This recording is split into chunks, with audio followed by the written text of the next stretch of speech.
Every time an economy collapses, we're told it was an accident, a bad policy, a greedy market, an unpredictable crisis. But here's the unsettling question no one likes to ask.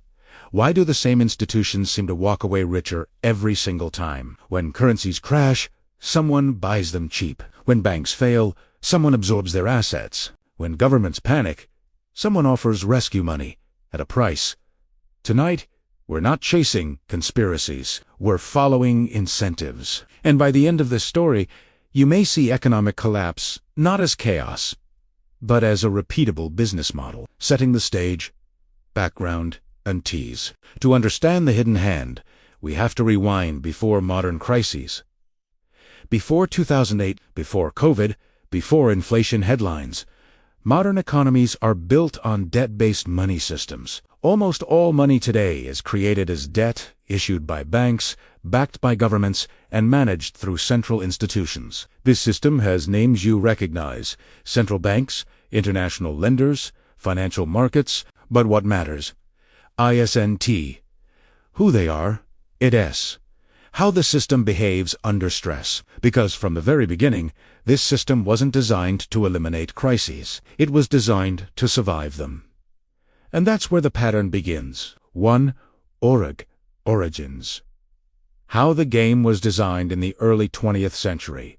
As global trade expanded, nations needed flexible money. Gold-backed currencies were too rigid, so the world slowly shifted to fiat money currency backed not by gold, but by trust, debt, and centralized control. This created a powerful dynamic.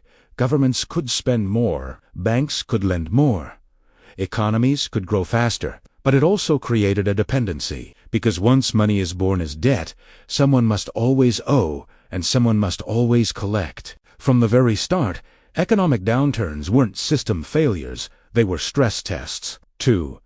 Rise, growth fueled by leverage. As decades passed, economies grew increasingly leveraged. Corporations borrowed to expand, consumers borrowed to live, governments borrowed to govern. Boom times felt natural, almost permanent. But leverage is a double-edged sword. The higher the debt, the more fragile the system becomes. And fragility creates opportunity, not for workers or savers, but for liquidity providers. Those who control capital during crises don't fear collapse. They prepare for it. 3. Breaking point. When collapse becomes inevitable, every leveraged system eventually hits a limit. Interest rates rise. Confidence falls. Debt becomes unpayable. At these moments, the public experiences panic. But behind closed doors, a different reaction happens. Positioning assets are marked down.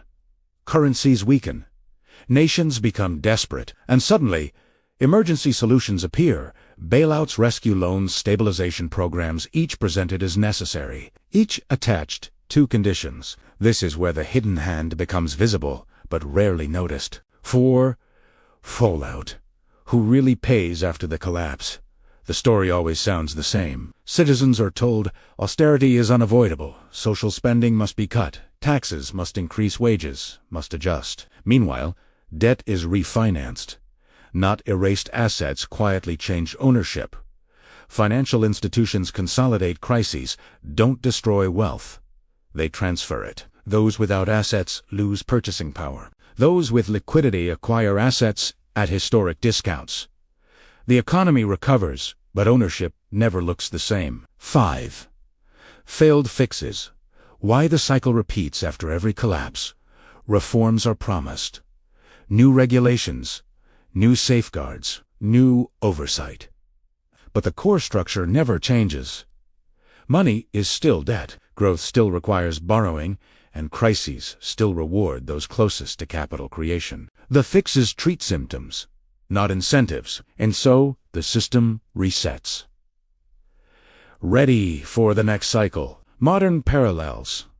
The pattern today.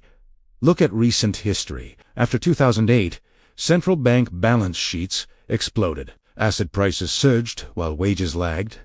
Inequality widened, not accidentally, but structurally. During global shutdowns, trillions were created in months. Most flowed into financial markets, not households. Each crisis follows the same rhythm.